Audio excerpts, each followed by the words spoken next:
Morre Fidel Castro. É claro que essa manchete, bem como o obituário da liderança cubana, já devia estar pronta há muito tempo nas redações dos principais veículos de comunicação em todo o mundo. Mas ele, que foi uma das principais, mais importantes, controversas e polêmicas figuras do século XX, cismava em adentrar o século XXI para espanto dos seus seguidores e dos seus detratores. Nós do Havana Connection não poderíamos deixar de fazer um programa especial sobre o que a morte de Fidel representa, seus erros e acertos e o que acontece de aqui em diante. É com você, Boulos. Olá, Sakamoto, Jean, Laura. Estamos aqui gravando esse Havana Connection especial por conta da morte do Fidel Castro, o maior líder revolucionário do século XX na América Latina, um homem que se tornou um mito em vida, um mito por histórias extraordinárias como o assalto ao quartel Moncada em 26 de julho de 53, a guerrilha de Sierra Maestra, que depois culminou na tomada do poder pela Revolução em Havana em 1º de janeiro de 59.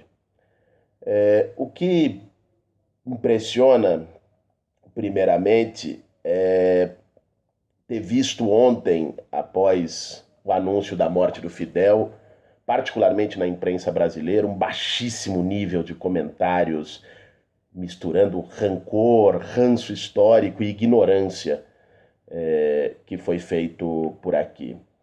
Bom, é evidente que Fidel, a figura do Fidel, tem suas contradições, tem seus acertos e erros. O processo revolucionário em Cuba tem suas contradições. Aliás, o único lugar onde não há contradições deve ser o paraíso, porque qualquer processo histórico real é um processo contraditório, e as suas figuras também. O que se trata é de colocar numa balança da história erros e acertos, e o que prevalece. Eu não tenho a menor dúvida que no caso do Fidel prevalecem as suas conquistas e os seus acertos. Fidel liderou um processo que, num país pobre, pequeno, uma ilha agrária, erradicou o analfabetismo em um ano, acabou com a fome, construiu um dos serviços e tecnologias de atendimento à saúde mais avançados do mundo, reduziu brutalmente a desigualdade, e isso sob um criminoso embargo econômico que isolou a economia cubana por décadas, protagonizado pelos Estados Unidos. Isso não pode ser ignorado, isso precisa ser valorizado, compreendido. Olá, Laura. Olá, Guilherme. Olá, Sakamoto. Uma pena não estarmos reunidos, né, como sempre, mas também a gente não podia deixar de dar o nosso pitaco da nossa opinião diante da morte de Fidel Castro. Essa morte que repercutiu no mundo inteiro, jornais do mundo inteiro noticiaram e falaram da importância de Fidel Castro para a política internacional, um dos grandes nomes do século XX, que perdurou até a chegada do século XXI, e agora nos deixou. Olhei as manchetes de todos os jornais e, curiosamente, poucos foram os jornais que fizeram referência, nas manchetes pelo menos, à ditadura, chamaram Fidel de ditador, né? Todos trataram ele com respeito, como um revolucionário. A Revolução Cubana, ela é uma revolução cheia de justiças e algumas injustiças. Não estou aqui dizendo que a justiça que a Revolução promoveu, elevando o índice de desenvolvimento humano do povo cubano, montando um sistema de saúde público que é o melhor do continente, erradicando o analfabetismo, desenvolvendo o cinema, né, erradicando a fome. Não vou dizer que essas justiças todas, essa justiça social, justifica as injustiças cometidas pelo regime de Fidel, sobretudo as injustiças que vêm do alinhamento de Cuba com a burocracia soviética e as injustiças que correspondem a uma cultura que já estava na ilha antes mesmo da Revolução, como, por exemplo, o tratamento que os revolucionários deram aos homossexuais, né? Então, essa homofobia que se expressou ali no tratamento que os revolucionários deram aos homossexuais na ilha, essa homofobia já existia antes, né? Quer dizer, a cultura camponesa em Cuba já era uma cultura profundamente homofóbica, porque os camponeses em Cuba eram católicos, são católicos, né? Então uma cultura católica, um catolicismo popular que tem, lógico, assim, entre os seus valores, o desapreço pelos modos de vida homossexuais. Cuba, já disse Eduardo Galeano, Cuba ela foi o que conseguiu ser, né? Ela pode não ter sido o que sonhou ser, a revolução pode não ter promovido o que pretendia, mas fez o que pôde, e isso que pôde foi muito. O que a revolução pôde é muito, sobretudo considerando o bloqueio que os Estados Unidos impôs, considerando o tamanho da ilha, considerando, né, a desproporção, se a gente considerar a geopolítica, a desproporção de força. Então, ainda assim, Cuba realizou esse, eu digo, um milagre aí, com essa justiça social toda promovida na ilha. E tem outras injustiças que têm a ver com o cerceamento da liberdade, né? Que é algo assim intrínseco, atávico ao ser humano, e que todos os seres humanos querem liberdade de expressão. E, em alguma medida, essa liberdade foi cerceada nessa Cuba em nome da justiça social. Eu queria começar mandando um grande abraço aí para o Guilherme, para o Léo, para o Jean.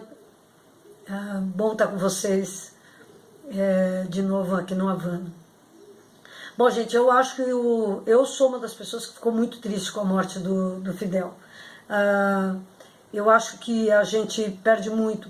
Acho que o Fidel, com aquele jeito quase que de caudilho, foi o cara que conseguiu traduzir a luta pelo socialismo para a América Latina.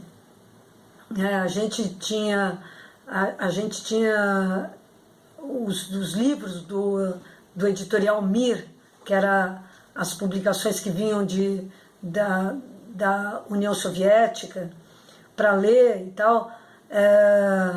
Eram uns livros sérios e fizeram a formação de boa parte da esquerda latino-americana nos anos 70, 80, mas quem tocou mesmo no coração dessa esquerda foram aqueles revolucionários barbudos lá da Sierra Maestra. Dentre eles, o grande narrador dessa luta, e que traduziu isso tudo que estava em caracteres cirílicos, traduziu isso tudo para as nossas línguas latinas, esse cara foi o Fidel.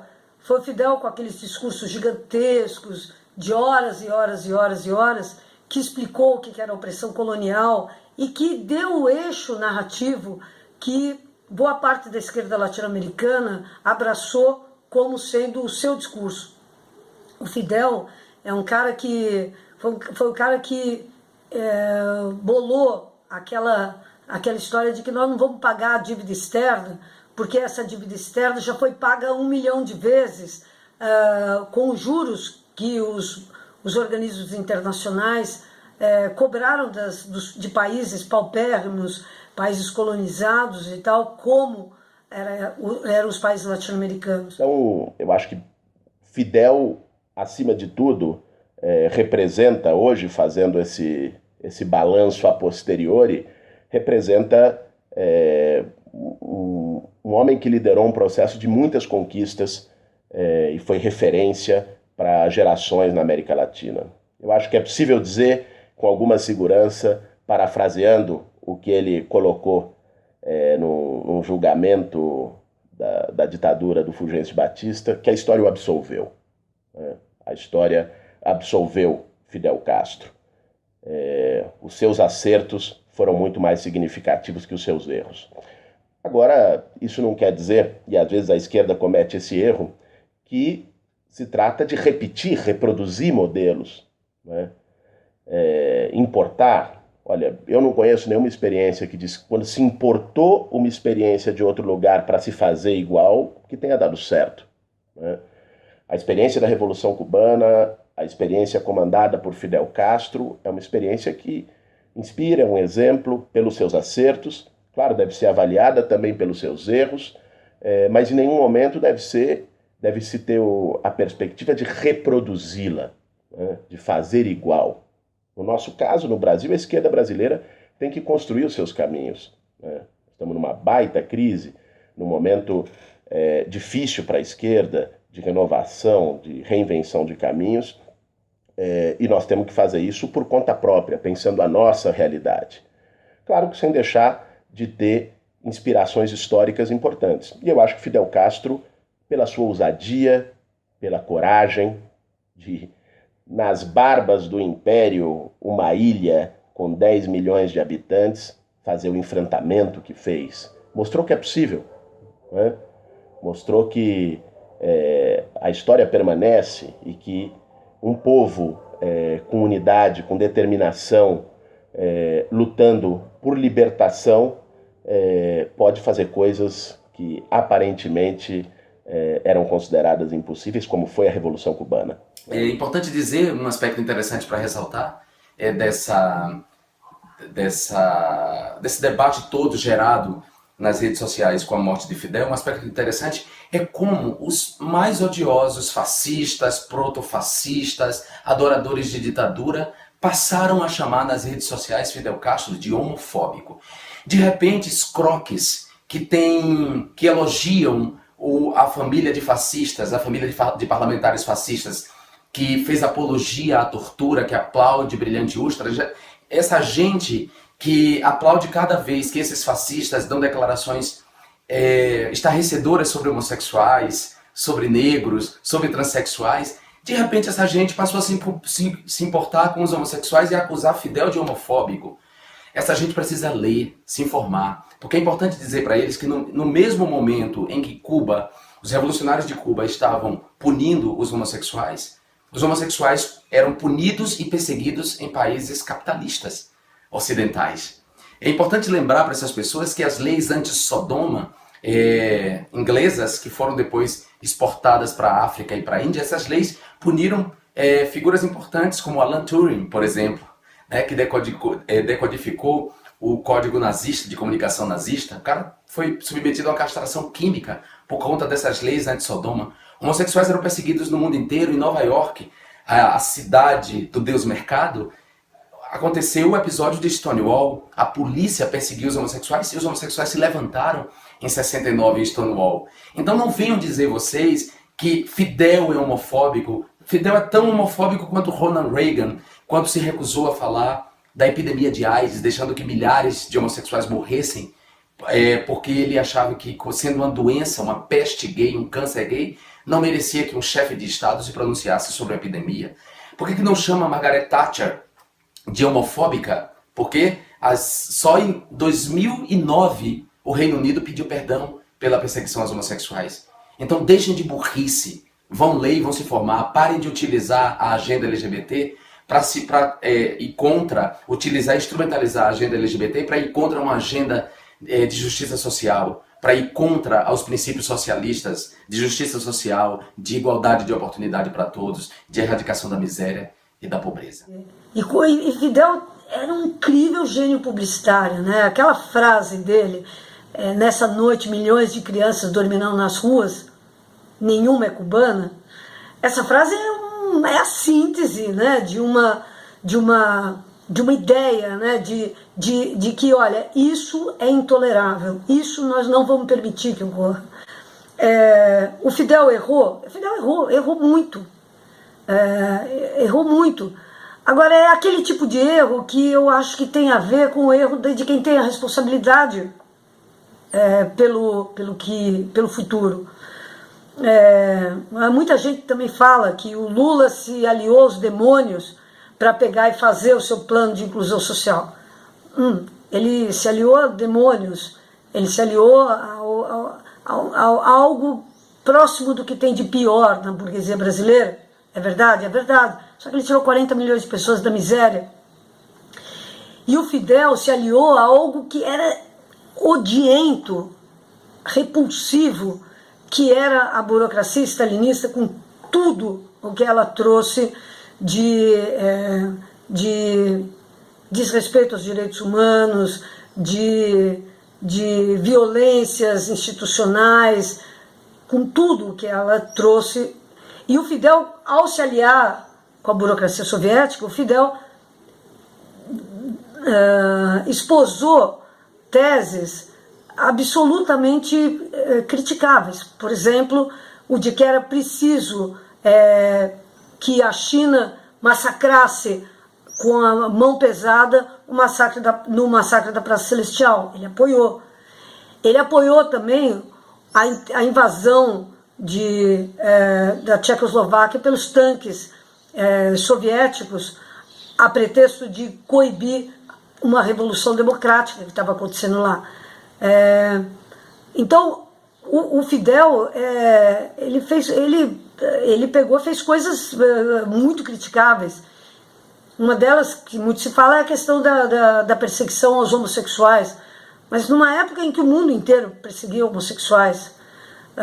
Então, eu sem desculpar nenhuma das atitudes dele, mas entendendo que o Fidel, talvez o erro dele tenha sido ter sido humano, demasiadamente humano, né? Quer dizer, o cara, para preservar aquela revolução e as conquistas que o povo cubano recolheu da revolução, ele fez coisas que não deveria ter feito. Agora, se ele não tivesse feito essas coisas, talvez a revolução tivesse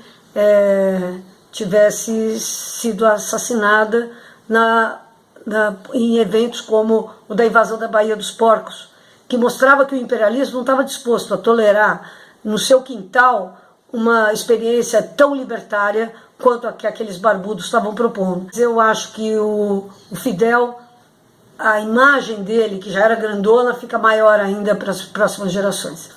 É isso. Beijo.